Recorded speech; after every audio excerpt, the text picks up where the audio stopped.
تزود الماتش كام؟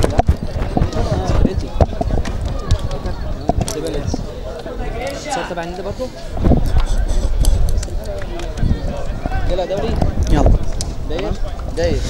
بسم الله الرحمن الرحيم. عشاق ومحبي لعبة كرة القدم في كل مكان، هي إطلالة جديدة ويوم جديد في عالم كرة القدم المصرية. من أجل الإثارة والتشويق يسعدني أن يكون معكم معلقكم الرياضي يوسف عطوة للوصف والتعليق على واحدة من مباريات دور القسم الثالث، وبالتحديد المجموعة الثالثة عشر لأسبوعها الثامن عشر. ويأتي الطرف الأول في مواجهة اليوم صاحب الأرض والديار نادي بيلا الذي يحتل المركز الثاني وبرصيد 33 نقطة، بينما يأتي في طرف المباراة الثاني نادي الحامول صاحب المركز الأول برصيد 37 نقطة. نعم، مواجهة المصير من عمر مسابقة القسم الثالث.